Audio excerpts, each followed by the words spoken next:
Assalamualaikum warahmatullahi wabarakatuh. Halo sobat semua, selamat datang di MSLB Channel. Salam damai, salam sejahtera.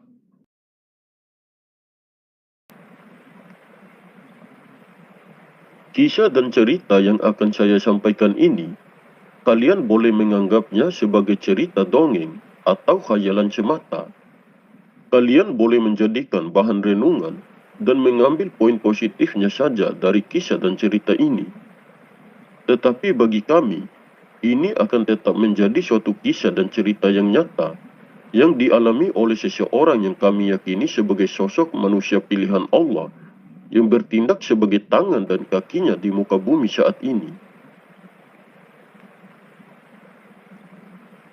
Kami meyakini seseorang itu sebagai Khalifah Allah, yang hadir pada zaman sekarang ini, karena di dalam dirinya mampu mewarisi Nur Muhammad, ataupun nurun ala nurin, yaitu cahaya di atas cahaya. Seseorang itu memiliki jiwa kerasulan karena di dalam dirinya mampu mewarisi arwahul muqaddasah Rasulullah Muhammad SAW, ataupun mampu mewarisi roh kerasulan.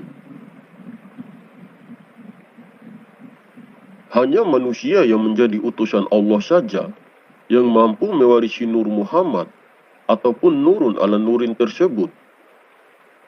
Dan seseorang yang kami yakini itu jelas juga nasab atau silsilah-silsilahnya sampai kepada Rasulullah Muhammad SAW.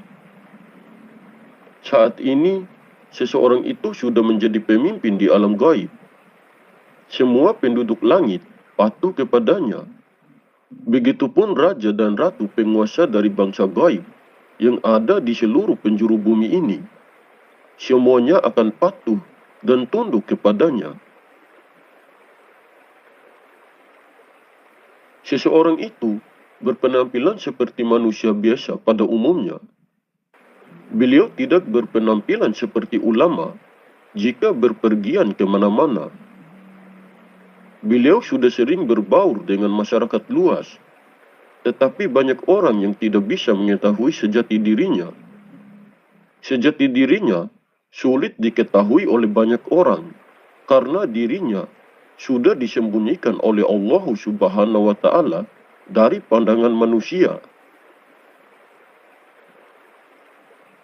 Sekali lagi saya ingatkan, kalian anggap saja ini adalah kisah dan cerita dongeng atau khayalan semata. Terserah kalian mau bilang apa. Kalau di dalam kisah dan cerita ini ada sisi baiknya, maka ambillah poinnya itu. Bagi kami, masalah Imam Mahdi adalah masalah ketuhanan, jadi tidak boleh sembarangan dan tidak boleh asal-asalan dalam menyampaikan informasi tentang dirinya. Menyampaikan informasi tentang kekasih utusan Allah tidak boleh asal-asalan atau dengan kebohongan. Jika disampaikan secara asal-asalan serta dengan kebohongan, maka bahayalah yang membayangi dirimu. Jika kalian juga mau menyampaikan informasi tentang Imam Mahdi ataupun Al-Mahdi, silakan saja, karena tidak ada yang melarang.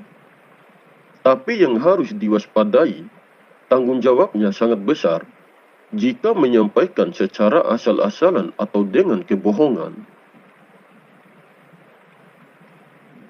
Di sini kami tidak pernah memaksa kalian untuk percaya dan meyakini terhadap apa yang saya sampaikan.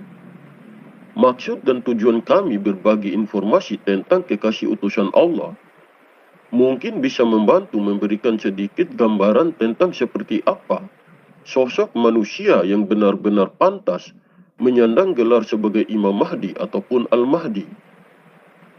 Kalian ambil saja poin positifnya di setiap informasi yang kami sampaikan.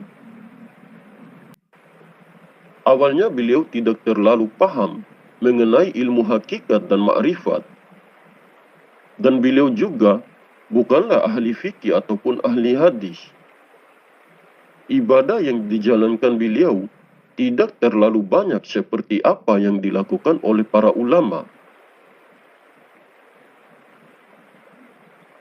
Ibadah yang dijalankan olehnya hanyalah solat dan berzikir. Setiap waktu beliau selalu mengisi dengan zikir, sehingga beliau jarang keluar rumah, apalagi sering keluar berpergian. Pagi, siang, dan malam, dirinya selalu berzikir, dan hanya terus berzikir kepada Allah Subhanahu wa Ta'ala. Karena keseringan berzikir, sampai-sampai zikirnya itu dijadikan ibadah yang sangat disukai olehnya. Dan hatinya pun merasakan begitu cintanya dia kepada Tuhannya. Singkat cerita, pada suatu ketika, setelah selesai istirahat dari zikirnya, beliau langsung merasakan keanehan pada dirinya. Beliau merasakan adanya suara yang muncul dari dalam relung hatinya, yang selalu menuntunnya untuk berbuat seperti ini dan itu. Suara itu selalu menuntunnya untuk melakukan kebaikan dan menjauhi dari perbuatan yang bisa menimbulkan dosa. Pada suatu ketika, suara itu menuntun dirinya untuk pergi menuju ke sebuah rumah, yang dimana di dalam rumah itu terdapat ibu-ibu yang sedang dalam keadaan sakit. Orang itu mengalami sakit karena gangguan gaib ataupun terkena sakit kiriman dari tukang sihir. Setelah sampai di rumah itu dan melihat orang yang dalam keadaan sakit, beliau merasa bingung harus berbuat apa.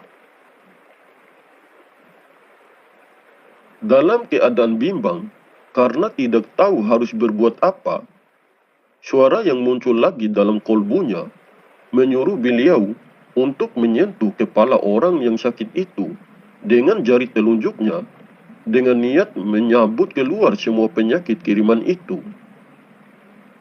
Setelah beliau melakukan sesuai dengan petunjuk dan arahan yang muncul dari dalam kolbunya, orang yang mengalami sakit tersebut langsung merasakan baik kondisi tubuhnya dengan seketika.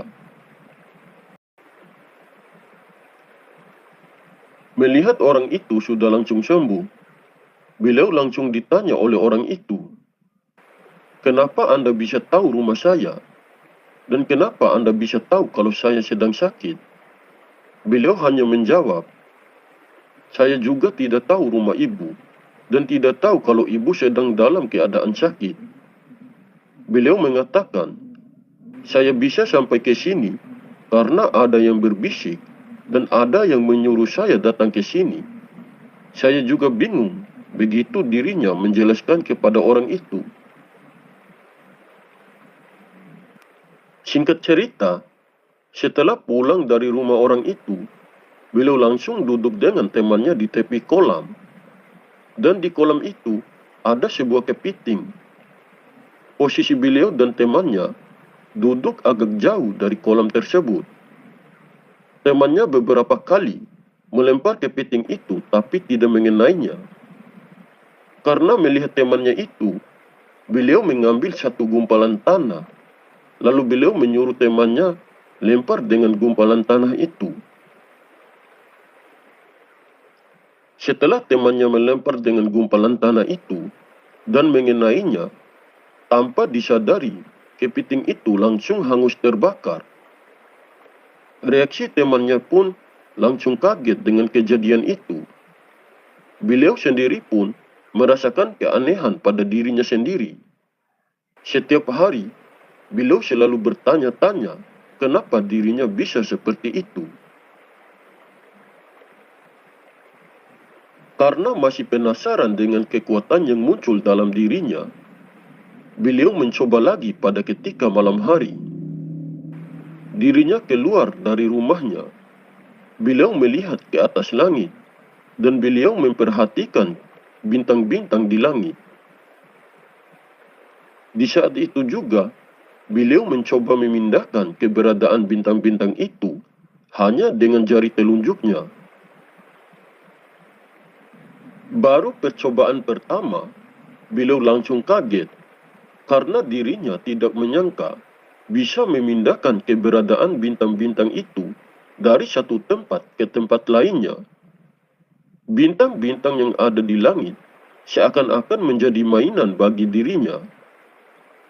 Sejak itulah beliau bisa yakin bahwa dirinya memiliki ilmu ataupun kekuatan yang sangat luar biasa yang telah dianugerahkan oleh Allah Subhanahu wa taala ke dalam dirinya.